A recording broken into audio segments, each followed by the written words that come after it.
Hello दोस्तों, तो स्वागत है सभी भाइयों का हमारे यूट्यूब चैनल पर। जैसे कि आप सभी को पता है कि हम बुढ़ापा पेंशन के रिलेटेड वीडियो बनाते हैं। जो भाई हमारे चैनल पर पहली बार आए हैं वो हमारे चैनल को सब्सक्राइब कर ले और बेल आइकन दबाना मत भूलना। दोस्तों, बात कर ले पेंशन कब आएगी और इस बार कितनी आएगी। दोस्तों, सो हम आपको बता दें पेंशन 10 तारीख के बाद आएगी। दोस्तों, चलिए हम सुन लेते हैं हरियाणा सरकार ने क्या कहा है, पेंशन कब आएगी और कितनी आएगी। दोस्तों, आगे हमारे चैनल में वीडियो पर बने रहें। तो निश्चित रूप से इन समस्याओं को भी हम दूर करेंगे। मित्रों, जैसा प्रधानमंत्री जी नरेंद्र मोदी जी ने देश भर में अंत्योदय अभियान चलाया है और उस अंत्योदय अभियान के अंतर्गत हर गरीब व्यक्ति की पेट की भूख मिटाना ये उसका उद्देश्य है और उसी उद्देश्य के माध्यम से एक प्रकार से योजनाएं चलाई गई। और मैं यदि कोविड-19 जो महामारी फैली थी उस समय की अगर चर्चा करता हूं तो दरिद्र नारायण को जो भी सहायता आपके माध्यम से दी गई, बहुत बड़ा काम प्रधानमंत्री गरीब कल्याण अन्न योजना के माध्यम से वो किया गया और सब लोगों ने उस समय आपकी भी सराहना की, मोदी जी की भी सराहना की, सरकार की भी सराहना की।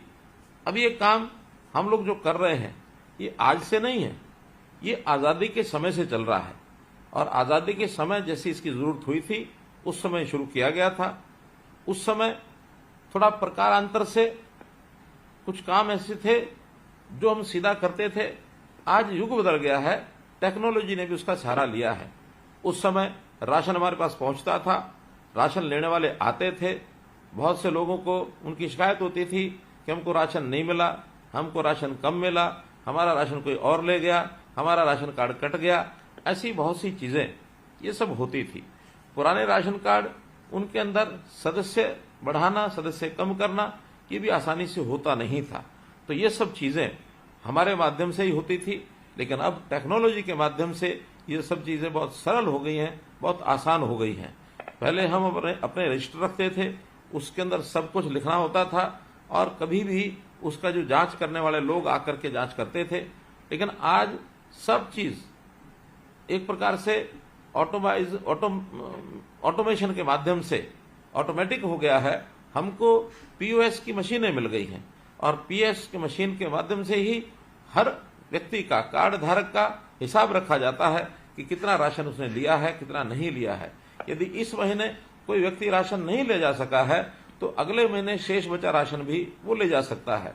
हमारे यहाँ कितना सामान आया है, कितना राशन मिला, कितना नहीं मिला, ये सब हिसाब किताब भी उसमें रखा जाता है। हमारा स्टॉक कितना है ये भी पता लगता है। कोई व्यक्ति अगर शिकायत करता है तो उसकी शिकायत भी उसी के हिसाब से दूर कर दी जाती है। कभी कभी तो राशन आने का समय निश्चित नहीं होता था, लोग हमको पूछते रहते थे कि राशन कब आएगा, कब नहीं आएगा, और आप जैसे लोग भी ये सुन सुन के जवाब दे दे के कई बार थक जाते थे। लेकिन अब टेक्निकल तौर पर हमने जब भी राशन की सप्लाई आपकी दुकान पर होती है उसी समय एसएमएस करके मोबाइल के माध्यम से उनको संदेश दे दिया जाता है कि अब राशन पहुंच गया है दुकान पर, आप अपना जाकर के राशन प्राप्त कर सकते हैं।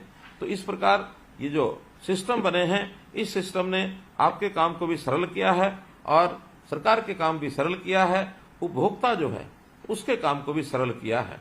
आप सब लोग लगभग 9,434 जो दुकानें स्वचालित जो पीडीएस की दुकानें हैं उन मशीनों के माध्यम से पीओएस का जो मशीनों का उपयोग करते हैं, वो पीओएस की दुकान जो मशीनें हैं वो भी आपको उपलब्ध करा दी गई हैं, इसलिए कोई कठिनाई आती नहीं है। मुझे खुशी है इस बात की कि हमने इस बार जो एक आदेश निकाला है कि राशन की दुकानें ये भी महिला सशक्तिकरण के नाते से जो प्रयोग किया कि 33% महिलाओं को राशन की दुकानें दी जाएंगी। तो जो नई राशन की दुकानें खुलेंगी उसमें महिलाएं अगर अप्लाई करती हैं तो प्राथमिकता के तौर पर उनको जो है वो दिया जाता है। तो इस प्रकार से आगे बढ़ते हुए हम लोगों ने ये भी व्यवस्था की है कि जो डीलरों की जितनी भी समस्याएं हैं उन समस्याओं को भी हम सरकारी तौर पर आपके हितधारक जो है पीडीएस हितधारक उसकी भी समस्याओं का हल करें, ऐसा हमने काम किया है। राशन में आप सब लोग गेहूं और चावल तो देते ही हैं, साथ में कभी कभी जब योजना बनती है उसमें दालें दी जाती हैं, कभी तेल दिया जाता है, चीनी भी दी जाती है, कभी नमक की भी सप्लाई होती है जो आवश्यक चीजें हमको गरीब जनता को सप्लाई करनी होती हैं वो सब चीजें आपके माध्यम से की जाती हैं। प्रधानमंत्री जी ने बहुत अच्छा एक और काम जो किया कि कभी कभी कोई परिवार अपने स्थान को छोड़कर दूसरे स्थान पर जाता था तो उसको राशन कार्ड भी बदलवाना पड़ता था। एक दुकान से दूसरी दुकान पर ले जाने के लिए उसको बहुत मशक्कत करनी पड़ती थी। लेकिन पूरे देश भर में प्रधानमंत्री जी की योजना अनुसार एक राष्ट्र एक राशन कार्ड इस योजना को चलाया ताकि कोई व्यक्ति राशन कार्ड कहीं भी किसी भी दुकान पर ले जाकर के राशन लेना चाहता है तो वो ले जाकर अपना राशन ले सकता है, किसी को भी कठिनाई नहीं आती है। और मैं विश्वास करता हूं कि आपने भी किसी भी व्यक्ति को चाहे कहीं और प्रदेश का या किसी और स्थान का आपके पास आया होगा, निश्चित रूप से आपने उनको राशन दिया होगा। इसमें कोई कमी ना आने दें। हर किसी को खाने का अधिकार उसको मिला हुआ है तो उसको राशन का प्राप्त करने का भी अधिकार है। हमारे पास उसका नाम दर्ज है अथवा नहीं है, लेकिन कोई व्यक्ति राशन कार्ड लेके आया है तो उस राशन कार्ड के हिसाब से उसको जो सामान उसका देना है ये जरूर हम ध्यान रखेंगे। एक बात कभी ऐसी भी ध्यान में आती है कि आपके जो राशन यानी लेने वाले लोग हैं, जो भी हितधारक हैं, आपको सब पता होता है कौन व्यक्ति कैसा है। हमारी योजना गरीब व्यक्ति के लिए है क्योंकि सरकार के ऊपर साधनों का, सरकार के पास जो संसाधन है उसके ऊपर अधिकार अगर है तो गरीब व्यक्ति का है। यदि आपको लगता है कि कोई गरीब व्यक्ति छूट गया है, हमारे दायरे से बाहर रह गया है, तो उसके नाम को निश्चित रूप से आप हमारे तक पहुंचाएं ताकि तुरंत उसका जो है राशन कार्ड बनाया जा सके।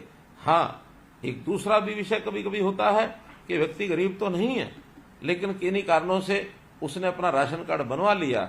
वो अगर राशन लेकर के जाते हैं तो निसंकोच आप वो भी बताइए, हम उस व्यक्ति को भी समझाएंगे, उसकी जानकारी भी लेंगे, उसके जो आय होती है उस आय के भी हम उसके तथ्य जांचेंगे। तो उनको कहेंगे कि एक गरीब आदमी का अधिकार किसी मध्यम वर्ग के या किसी ऊंचे आय वर्ग के व्यक्ति को उसको नहीं लेना चाहिए।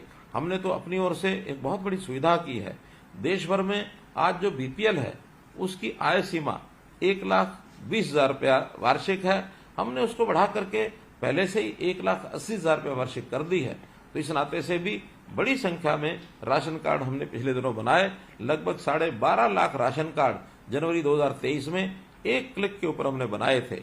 इसलिए अब ये कोई शिकायत नहीं कर सकता कि मेरी कम है फिर भी मेरा राशन कार्ड नहीं है। हमने अपनी ओर से पूरा प्रयत्न किया है। फिर भी आपके माध्यम से यदि हमको जानकारी मिलेगी तो निश्चित रूप से इसका भी हम हल निकालेंगे और हम उनको राशन देने की व्यवस्था ये सारी पूरी करेंगे, आपके माध्यम से करेंगे। मुझे ये भी ध्यान है कि आपके राशन की दुकान के कारण से हो सकता है आपका व्यवसाय उतना ज्यादा न चल पाता हो, आपको अतिरिक्त आय कैसी हो इसकी भी समय समय पर हम चिंता करते हैं। आपकी जो नई योजनाएं हैं उन योजनाओं के ऊपर भी आपको सुझाव देंगे, उसके ऊपर हम काम करेंगे। आप उसके अतिरिक्त कोई ना कोई और अपना काम कर ही रहे होंगे, अन्यथा राशन की दुकान के साथ साथ अन्य कोई काम भी करें। इसलिए आपकी खुशहाली उसमें मैं समाज की खुशहाली देखता हूं। आप खुशहाल बने और आपका व्यवहार निश्चित रूप से सरकार की योजनाओं को भी प्रभावित करता है, क्योंकि भले आप सरकारी राशन की दुकान का काम करते हैं लेकिन लोगों के मन में ये सरकारी राशन की बजाय दुकान को ही सरकारी कह दिया जाता है कि ये सरकारी दुकान का राशन है। तो सरकारी राशन का दुकान होना एक बात है, राशन का सरकारी दुकान में होना ये दूसरी बात है। जो लोगों को लगता है कि आपकी दुकान सरकारी दुकान है तो जो आपकी छवि है वो सरकार की छवि बनेगी। इसलिए निश्चित रूप से आप कभी भी ऐसा कोई काम न करें जिससे सरकार की छवि पर भी फर्क पड़े या आपकी छवि पर फर्क पड़े।